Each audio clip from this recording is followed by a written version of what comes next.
Welcome back, everyone. Oz here, and today I've got some consequences for you all. As per usual, I'll be reading you the post, giving you my opinions, and I hope you do the same down in the comments below. And without further ado, let's jump right into it.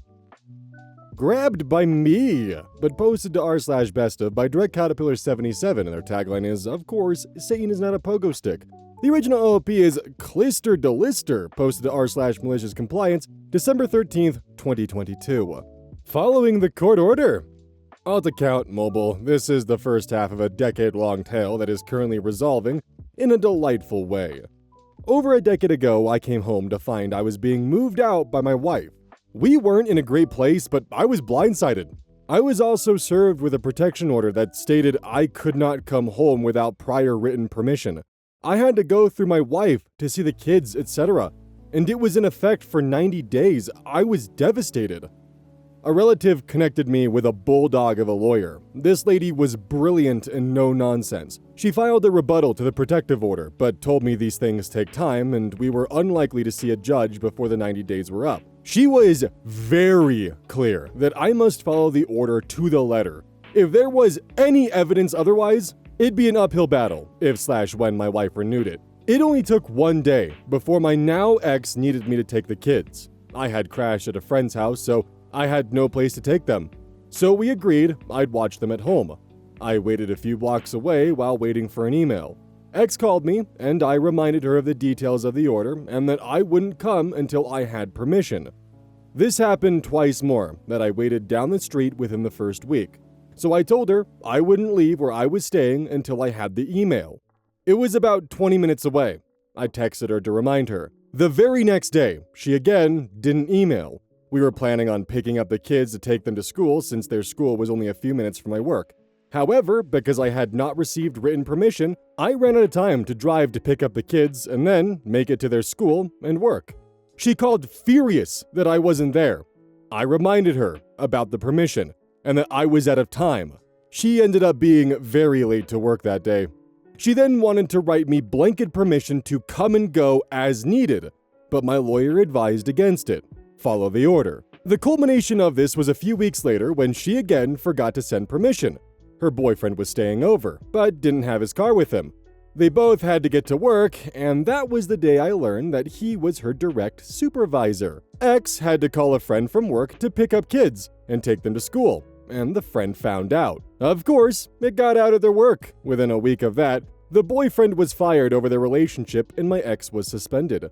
By this time, I had my own place, so the kids ended up staying with me most days.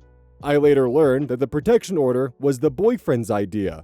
Ex was quite mad about it as it turned into evidence that I wasn't a threat to her or the family, and the judge was quite harsh with her over it when we settled for support and parenting time. She called it intentional and harmful parental alienation. Part 2, same day. This is the second part that was removed from Pro Revenge. I'll maybe fix it later there. This is the second half of a decade-long tale that is currently resolving in a delightful way. A decade ago, my then wife, now ex-wife, began a relationship with a guy and kicked me out of my house. The boyfriend was instrumental in blindsiding me and planning on how to keep me from my own kids. Ever since, I've kind of hated him. I've always been polite and respectful with boyfriend because he'd become my kid's stepdad. But I swore if ever I had the chance, I'd get back at him. I figured it would be something petty.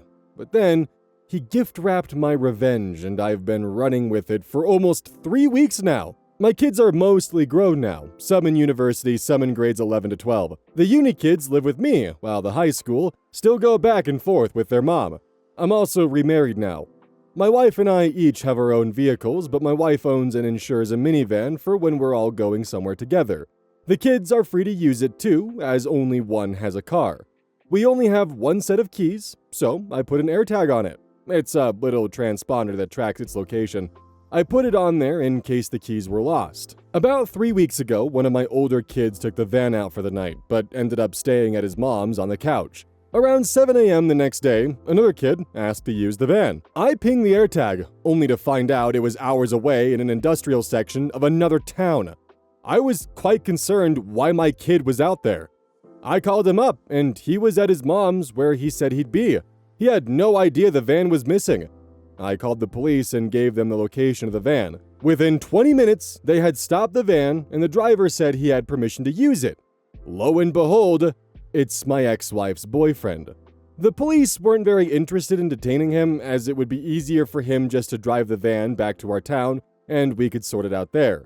However, it wasn't my van, nor was he listed on the insurance to drive it. I asked that it be impounded. In Canada, we can't press charges, but I was adamant that this was theft, and that I wasn't going to let it go. Since the guy was out of town with no ride, the police did end up detaining him, probably because it was easier. I was given info for the yard where the van was impounded. Since we had the next day off, my wife and I drove out to the yard to pick it up. When we got there, I first checked for damage since it was sitting a little low. Nothing outside. When I checked inside, I found that it was loaded with industrial fasteners and cable. Think seismic mitigation. Turns out boyfriend used my wife's van to pick up stuff for work. My wife turns on her heels and walks to the office. I had to jog to keep up. She asks who has access to the van. They have the only set of keys, so my wife is assured only her or me. At this point, I get where she's going with this. I instruct them that no one access the van but us. I had $35 with me, so I gave it to them as a tip. They promised me that no one would get in there, and they actually moved the van into a secure area within the yard. Then, we went home without the van. We weren't even home from the long drive when I got the first text from boyfriend about getting the equipment. I explained that we left the van as there were expenses we were not going to pay. Towing, impounding fees, daily storage. I told him that he'd have to pay for them before I pick up the van.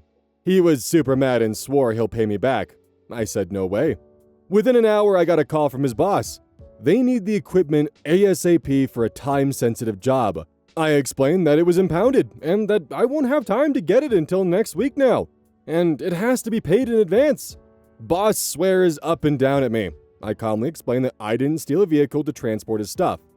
Boss was having none of that, so I said I won't tolerate that abuse and hung up.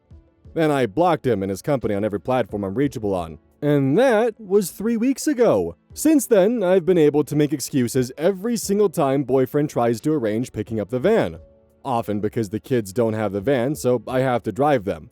Boss has gotten through a few times using other numbers and sent a ton of emails that I ignore. But I did reply and explain that both my wife and I need about 4 hours to do the round trip and that it needs to be paid for ahead of time. And it's added up.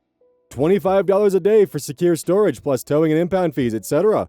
Plus I wanted to be paid for the fuel boyfriend used as well as our travel. Boyfriend and I agreed on the standard 8 cents per kilometer, and so the boss e-transferred us for the total cost of our driving. By now, the van has made 1 trip, and our car has done 2. It came to almost $600.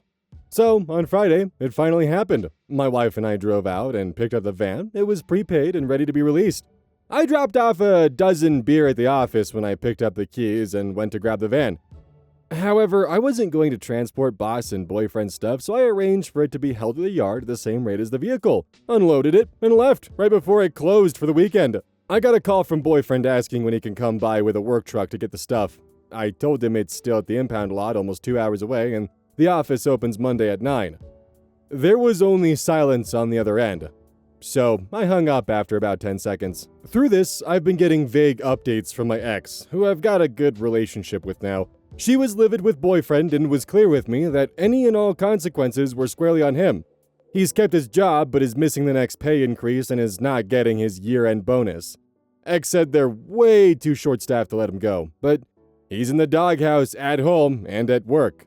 No word on criminal charges for taking the van, but Crown handles on that, and I'm not suing in civil court.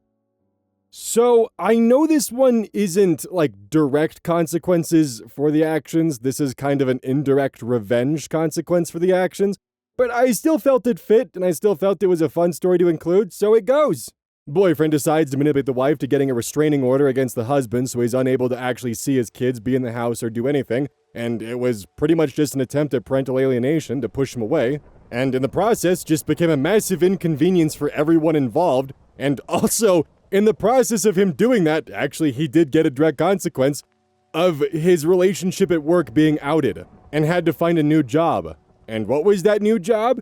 Oh, it just required him occasionally stealing the kid's van so he could transport high-end industrial cables and materials without asking for permission, and then later getting it impounded, and then having those equipment just sit there for a long period of time. Like, why couldn't you just use a company truck that apparently you had access to pick the cables up anyways?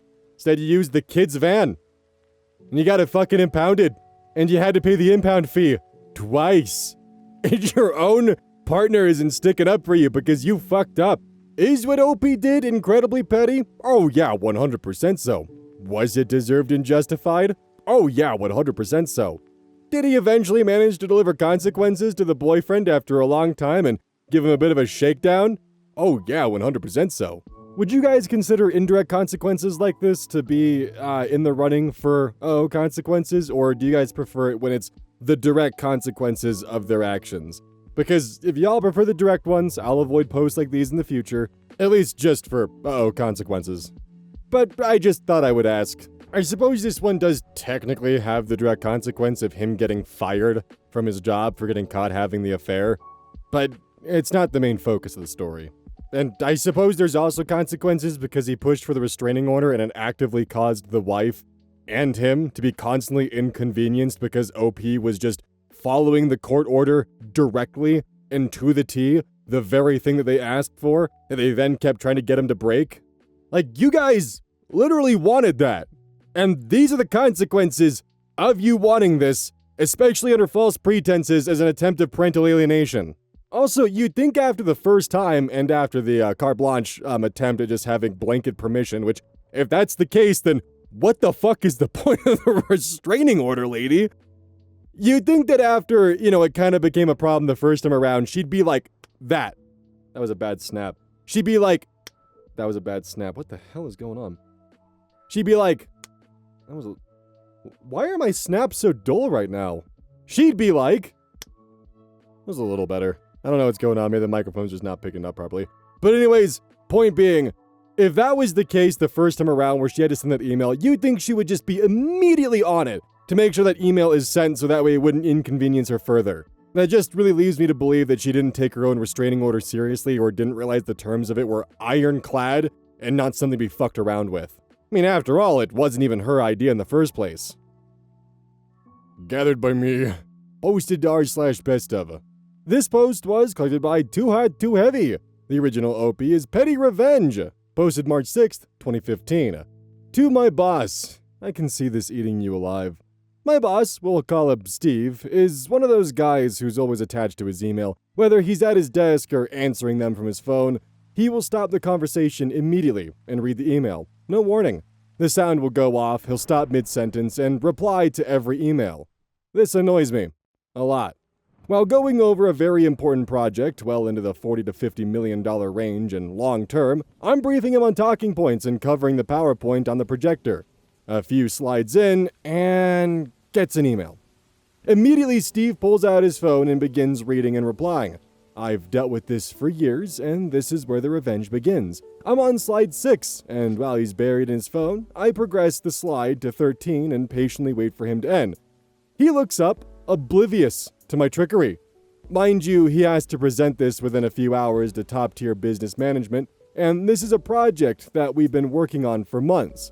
I finish briefing him on the rest of the slides, and we take lunch.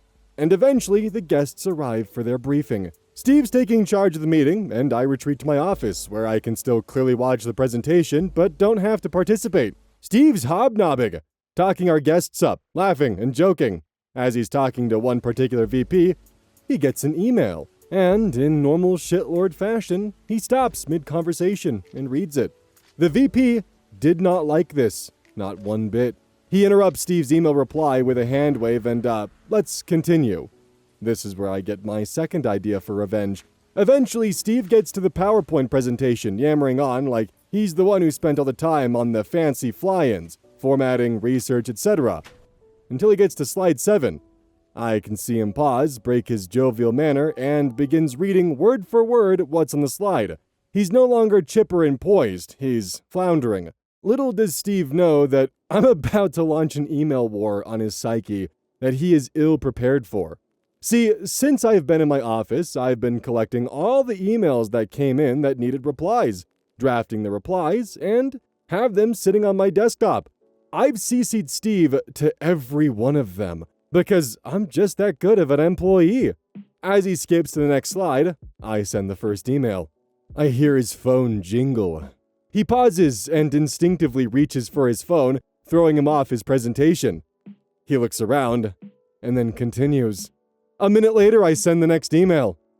Then after a short pause, the next, and the next. I can see him sweating bullets, his brain imagining some catastrophic failure somewhere in our building, in shipping, in product sourcing, etc. But he can't check his emails without breaking from the presentation and pissing off the executives. It's still going on. I have about 8 more emails to send, and he has about an hour until he'll be able to slink away and cower over his phone like Golem holding the One Ring. Oh, I am glad I went to work today. Edit. Steve is an over-the-top kind of guy. He wants to know everything. It's common for me to CC him on important emails. He has not caught on yet. I also fixed the spelling of Golem. Update. I just made myself a bagel with cream cheese. It was delicious. The meeting is still progressing. I've sent a few more emails and have drafted more. Update 2. The PowerPoint is finished and I've set up the next part of the program. The video conference. No one's taken a break yet, except Steve. He had to go to the bathroom and was in there for at least 10 minutes. He responded to 2 of my emails. Update 3. Steve came into the office to see if I can run for some food for everyone. I told him I was really bogged down with emails, but I'm sure I can find some time. Update 4. I've sent 57 emails to him today. Only 1 directly. I've rescheduled the janitorial service, which was 4 emails alone, plus their responses. I've sent an email to the entire staff and local regional team, over 100 people, requesting computer information for a software integration project and instructed everyone to email myself and Steve with their results. Update 5. Holy end of the world. Steve's phone died and he forgot his charger. I heard him banging around his office, let out an exasperated sigh, and then head for mine. I quickly plugged in my company phone. Sure enough, he wants to borrow my charger. Sorry, Steve. My phone's almost dead and I have a conference call in 20 minutes. The look on his face and the air of defeat around him is palpable. I think he's going into withdrawal. He's honestly pulled his phone from the holster 3 or 4 times, either to make sure it really was dead or because he's feeling phantom vibration notifications. And this was 2015. This would have been when micro USB was either a standard or when some companies were still allowed to use their own style. Anyone in my audience younger than 20 may not be aware of the fact that every phone had its own unique charger back in the day. And if you grabbed the wrong charger, you could actually destroy or kill your phone entirely by accident. There was no kind of voltage regulator chips or anything like that, like USB-C has. You fucked up, you fucked up. 2015 though was when micro USB was a lot more standardized though, so probably just looking for one of those. So it's not like nowadays where like everything from your mouse to your desktop timer to God knows what all uses USB-C, so you could just plug that in. Oh, it used to be hell. Now I know this is definitely more petty revenge, but there definitely is consequences attached to it, and I really liked it. And petty revenge videos don't tend to do so well, so I thought, you know what, you guys are gonna get a treat on my behalf, and you're gonna like it. But the consequences are, if you're not gonna pay attention to your employees, well, they're gonna get tired of that, and your VP is gonna get tired of you checking emails, and your obsessive nature to check emails the moment they come in on your phone is gonna cost you, eventually. Like missing some important slides as you're going along, because obviously he wasn't paying attention if he didn't notice the fact that several slides worth of information were suddenly passed through. And apparently you've done this enough to really piss off your employees to the point where they're going to schedule mountains worth of emails and pretty much drag you into CC hell, which actually applies really well here. CC in most games stands for crowd control, which is usually a stun-based ability to kind of help deal with a crowd of people. In this case, CC stands for carbon copy, which he sure as hell got crowd controlled and carbon copied to hell. Haha, fitting in some gamer lingo in here. Oh man, I'm so cool. This post was collected by Choice Evidence, 1983, and their tagline is, "It dawned on me that he was a wizard." The original OP is Constant Nebula, 1982. Oh, Choice Evidence, you've got some competition. Originally posted to r/True Off My Chest, January 3rd, 2024. My soon-to-be ex-husband humiliated me on our wedding day and met his karma instantly. It has been 2 days since my wedding day. I had already been with him for 4 years, 1 year of which I was engaged. It all started a few months earlier when I noticed my husband Jake watching prank videos. Among other things, these videos showed embarrassing photos of the bride being played on a projector in front of the whole room, or the bride's face being smashed into the cake. I told him straight away that I didn't want anything like that at our wedding. He just laughed and said that he wasn't planning anything like that. I thought that was the end of it, but I kept catching him making strange arrangements with his friends. He suddenly wanted to choose the wedding photographer and the cake. I thought nothing of it and was just glad that he was helping me with the wedding preparations. Nevertheless, I reminded him the day before that if he did something like that, I would break up with him immediately. When the day of the wedding came, everything went smoothly until the ceremony. Until the moment came when the cake was to be cut. The whole room watched as I made the first cut, and the photographer stood in front of us with the camera in hand. Suddenly, I felt a hand on the back of my head pushing me face first into the cake. Not only my makeup, but the whole wedding dress was ruined, and the whole room laughed. My husband, the loudest. At that moment, the photographer took the photo, and Jake said that this was now our wedding photo. I turned around, slapped him in the face, and ran out of the room in tears. Thank God karma didn't take long to arrive and came in the form of his own brother. I ran to the toilet and started crying when I suddenly heard loud shouting from the hall. It was his brother Frank. I could barely understand what he was saying, and when I left the toilet, he was waiting for me. He told me that Jake had something to tell me. Jake was shaking and apologized without looking me in the eye. Frank told him to look me in the eye and apologize again. Even I was a bit scared of Frank at that moment because I had always thought of him as a kind and gentle man.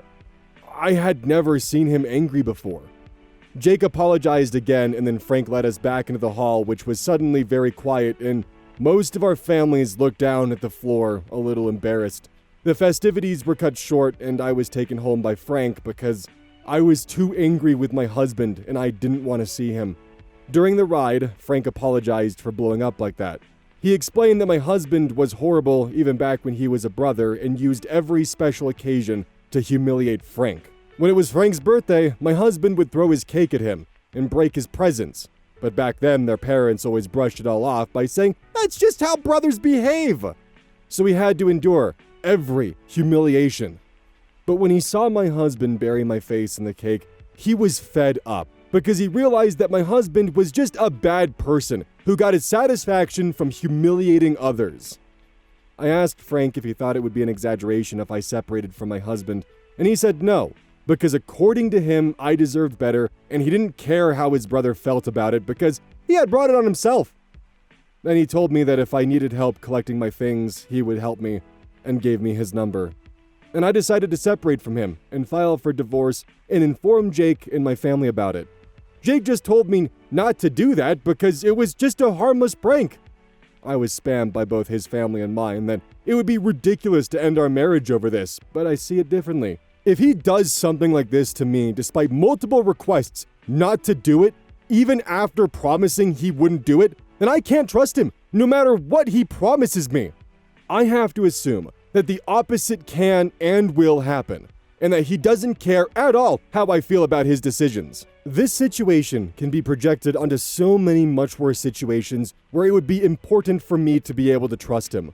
His brother Frank seems to be the only one who supports me now, and I will go through the divorce.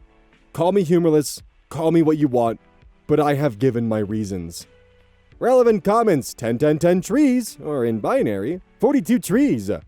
Stay strong. Honestly, I'd go no contact with those that are gaslighting you. They're disrespectful too.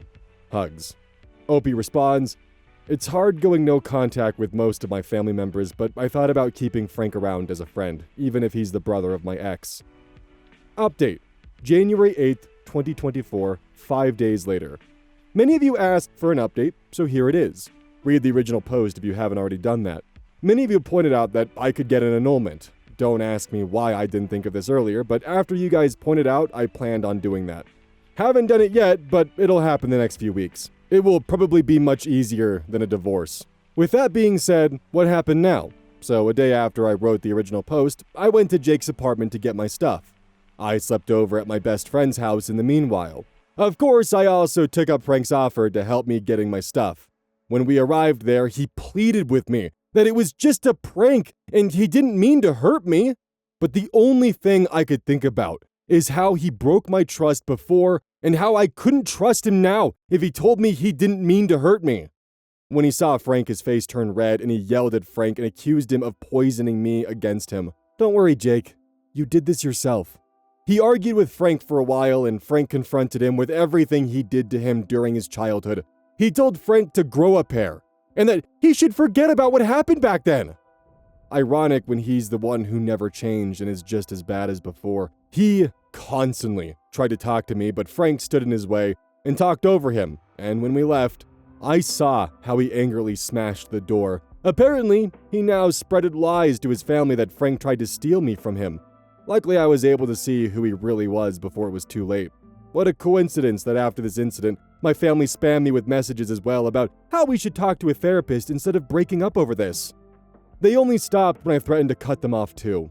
I also didn't plan to share this with you, but so many people suggested it that I thought I could at least ask him, so after we got my stuff, I asked Frank out, but he rejected me, telling me that he's already dating someone else.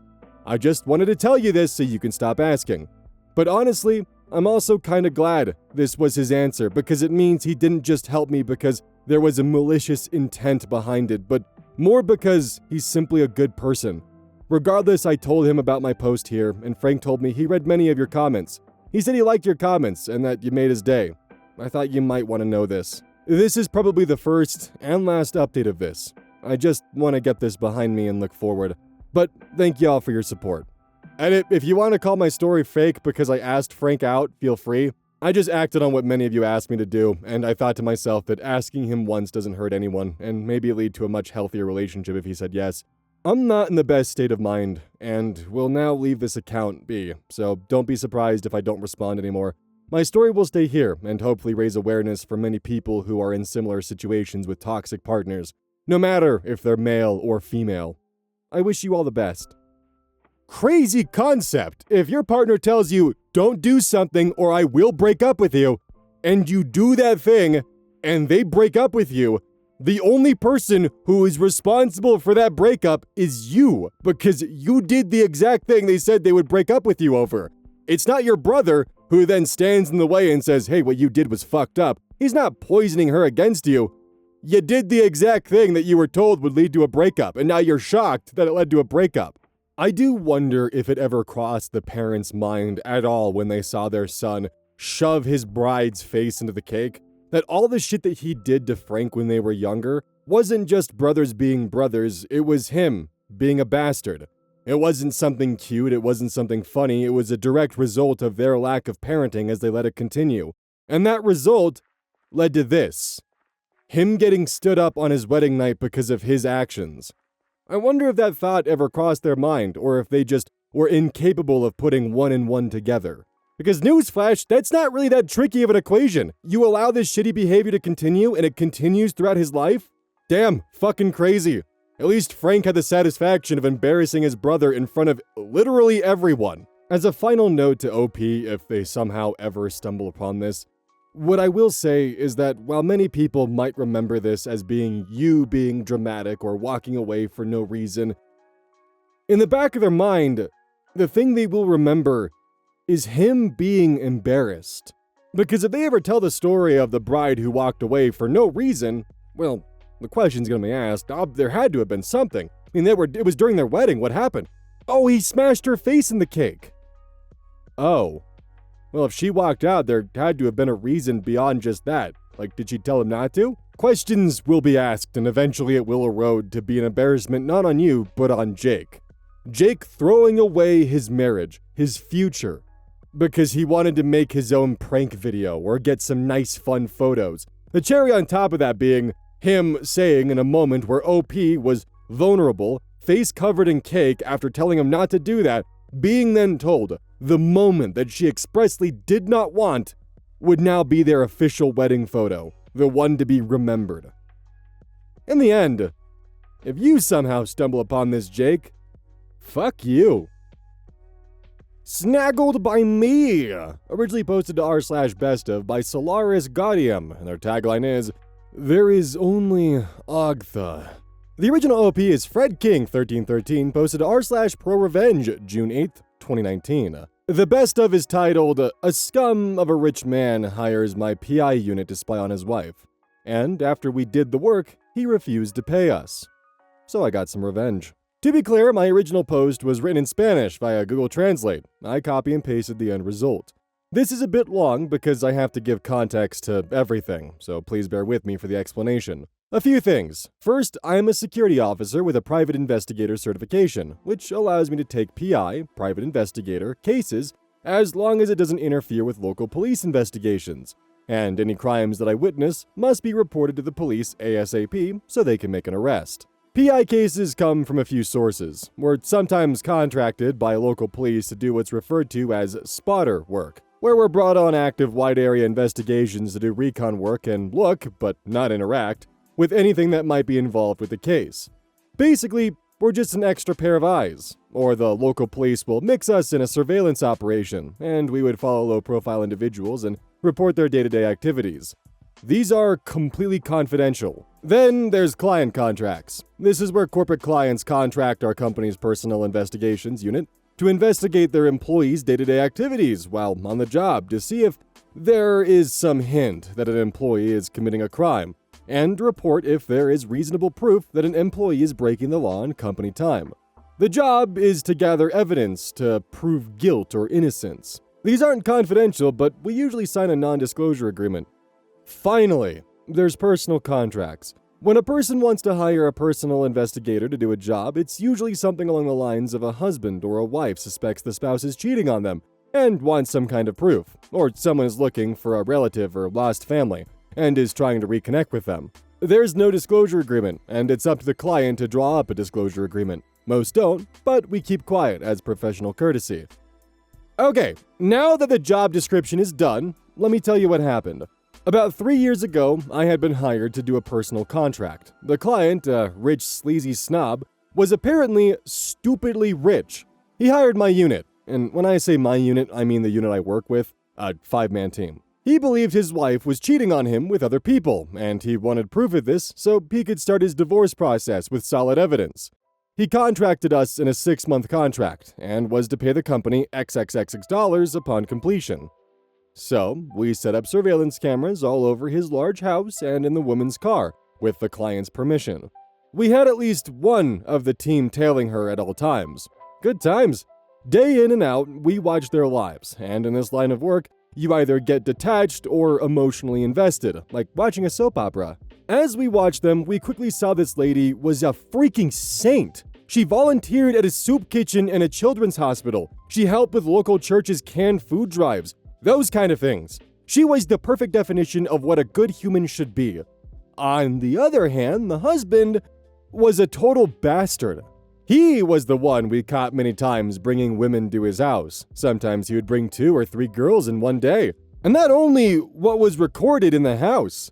We arrive at the 4-month mark, which is basically where we show all the evidence and give the 3/4 report. We show him everything we found and have a 6-hour debrief with video and audio support, showing she hadn't done any wrongdoing other than a speeding ticket and a few double park situations. After we conclude the debrief, he looks stupefied. He says, "So you didn't catch her cheating? Then what was the point of me hiring you?" My boss, our captain, turns to him with a serious stare, which is perhaps in the most serious and badass-looking face I have ever seen, in that man, and says, "You hired us to investigate your wife. You're unhappy that your wife is an honest and faithful woman?" He was looking for an easy way to get out of the divorce. The snob is visibly annoyed. He stands up and is getting his jacket when my captain says, "Look, there's still 2 months in the contract. We'll keep tailing her, and we'll meet again after our contract is up and give you any updates." The snob turns to him and says, "Don't bother, this is over. I'm ending it. Come when she's not home and get your equipment out." So, a week later, we did exactly that. Now, food for thought. When contracts like his are made, a small portion is paid upfront as commission fee, and the rest is paid at the end of the contractor's allotted time. In this case, it is 6 months. Now, pay works like this. The commission is divided up between each PI as a bonus to our salary, and the salary is what we get from the company to get us through the completion of the contract. The remaining balance after being paid by the client is then divided into a cut for completion for the PIs and a cut for the office. Good money when done right. So, fast forward to the next payday after the contract is officially over. My unit gets a call from our office to come in on the next payday as there's an emergency meeting regarding us and the last contact. We get there and find out Snob pulled the funding and refused to pay us for the work. So, we're getting paid, just not with the completion bonus. We all left super pissed. We went to lunch and brainstormed how to get even with the fucker. Then we remembered all the house footage of his dirty deeds. At first, we wanted to blackmail him, but that's low, and we're better than that. I remembered the wife, so I reached out to her. I set a date to sit down and explain everything to her. I showed her the videos. She cried for a good half hour. I think I broke her whole world. It was gut-wrenching. I then advised her to get a lawyer and proceeded to give her a copy of all the collected evidence and my business card. Aftermath. Fast forward about 6 months. I'm called into court as my company is suing him from fraud, breach of contract, and unpaid dues. My company wins the case easily, as his lawyer's argument was that we failed to deliver the result he wanted. But we weren't hired to deliver a product. We were hired to observe and report. We got paid in the end. I was contacted as I was leaving the courthouse by the wife, who thanked me for all the evidence. She got a divorce, and because of all the evidence I gave her, she got almost everything: his huge house, both cars, and a huge cash sum. Moral of the story, don't try to screw over people who specialize in gathering evidence and reconnaissance. Edit. Update as of June 17th, 2019. A lot of private messages, and a few asked about the wife. I promised I'd look into it, and I did. I got in touch with her, and we met with her yesterday. She was delighted to hear from me. We met up at a local coffee shop, and I got to meet her new husband. And she's had 2 kids, both girls, and are cuties and so well behaved. With him, and is pregnant with the 3rd, confirmed it's a boy. She has been remarried for almost 2 years now. After a few coffees and idle chat, she told me about her own petty revenge story. Now, keep in mind, this is what she told me, so take it with a grain of salt. She told me of how the family of Super Snob demanded that they get the house back, as it's their family ancestral home, and offered to buy the house from her, almost immediately after she divorced. She had a realtor come and evaluate the house. The family wanted to give her $250,000, but the realtor concluded that the house value was near $1.5 million. The family kept demanding she sell over the following months. She told the family about the realtor and his appraisal documents of the house being $5 million. So she would be putting the house up on the market for sale for that price, but would sell to them first because they were like family, for a discount of $3.5 million. They bought the house with cash next day in hand. So they bought it for market value in cash with no questions asked. End the pleasant evening with them. As I'm leaving, wife smiles at me and grabs the sleeve of my arm. She says, "Wait, I never got to say this and I wanted to tell you, thank you. You're a blessing that rescued me." She then reached in her purse and got her wallet. I think she's going to hand me money or something, and I raise my hand to stop her. She smiles and pulls out my old business card and says, "I tried to call your company a year ago to thank you, but the number on the card was disconnected.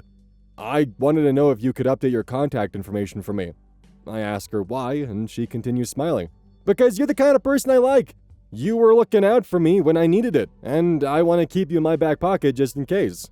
I updated my contact information for her and was invited with my family to their home for dinner on Friday.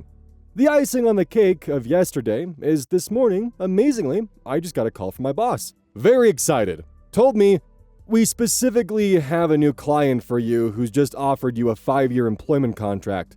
Apparently, wife's new husband is a magistrator and has got his boss to approve a contract for the company, with the provision that I oversee as the new captain, which means the unit I'll be running will be taking our job assignments directly from the court. So thanks to everyone who asked me to check up on her. I went to meet for coffee and a chat and gained a high-profile paying client." And she probably has the money for it, and so does her husband, considering what she got in the divorce. The one thing, though, that, I hate to be this critical about it, beyond some glaring plot hole stuff, and the ending seems a little bit too much like a bow on top of a Christmas present. But the one thing that bugs me is A lot of people are giving OP a ton of praise and credit for like giving the wife the information, the cameras.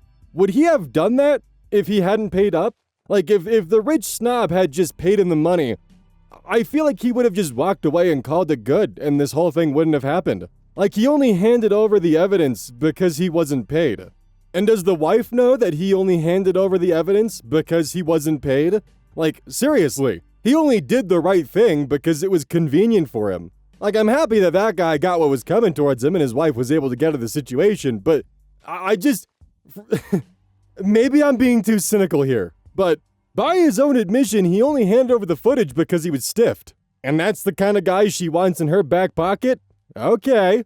I get the feeling she doesn't know that his action wasn't as virtuous as she believes it was. Also, I hate to be even further more of a cynic, but Google Translate doesn't make some of the type of mistakes that OP was making within their post. Like, there were a few there and there mix-ups, and on top of that, did she have twins? Because they were dating for 2 years, and she has 2.5 kids? I think I'm just being a cynic right now because of the fact that he's getting so much praise for doing the right thing for the wrong reasons, I guess. I don't know. He still did the right thing, but would he have really done that if it wasn't for the rich guy screwing him over? Either way, the guy got the consequences that he deserved in the end, and that's what's most important. Well, it's the outro, which means we've hit the end of the video, which means, once again, I'm going to tell you to use code Eyes at checkout with Gamersupps, and you're going to roll your eyes and go, haha, really funny Oz, and not even consider even just clicking that link and getting some free samples, which, you know, they're free. Is it really hurting not to try the free samples? Like, I mean, ask yourself that. You use code Eyes at checkout with the free samples and you get to try it for free. What do you have to lose? Nothing. Because it's free, except for maybe 20 seconds of your time, but still. I mean, who knows? You might find a flavor you really like and you'd also be able to support the channel once you go and buy a tub and you fall in love with a flavor. And then you and that flavor, you guys can move in together and they'll sit on your cupboard and you'll scoop out its intestines and put them in your drink and slurp it down until they're nothing but an empty shell of who they were, because that's just what it's like to be in a relationship with caffeine powder. So use code Eyes at checkout and I'll catch you guys next time. Don't forget to like and subscribe, by the way.